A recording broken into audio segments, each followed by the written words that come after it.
Hi there, and welcome to this very first of our videos in a sequence of videos in which we're going to be sharing with you details of the all-new SEBA mission strategy entitled Partners in Mission. At the heart of this strategy is we need to change the narrative, moving from simply thinking in terms of maintenance to mission, from building monuments to creating dynamic organisms which more effectively represent what Jesus has designed the church to be. It's really important that we move beyond simply an attractional model of being church. In other words, assuming that people are going to somehow come to us. Instead, we need to be innovative as we reach out. We need to be visionary as we reach out. And in step with the Holy Spirit, truly seek to discover the new things that God is wanting to do.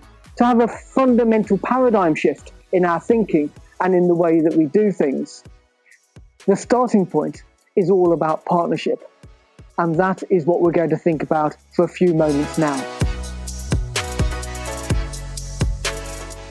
In the New Testament, we find partnership being expressed in so many different ways, but I particularly like the way Paul uses it as he writes to the believers in Philippi.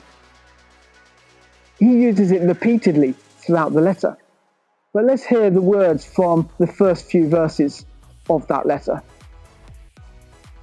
I thank my God every time I remember you. In all my prayers for all of you, I always pray with joy because of your partnership in the gospel from the first day until now. There are so many different ways we could approach this, but for the purpose of this video, I want to use the acronym PEGS. P is for prayer. We find Paul praying for the believers at Philippi, but also being appreciative for the prayers that they offered for him. Paul knew that prayer made a difference. E is for encouragement. Encouragement is so important. We all need encouragement. And part of partnership is about encouraging one another as we seek to engage in our missional activities. I love the words in Hebrews 10, where the writer talks about spurring one another on. What a great phrase that is.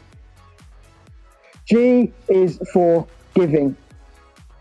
Paul expresses his thankfulness for the way that the believers in Philippi had given to support his ministry.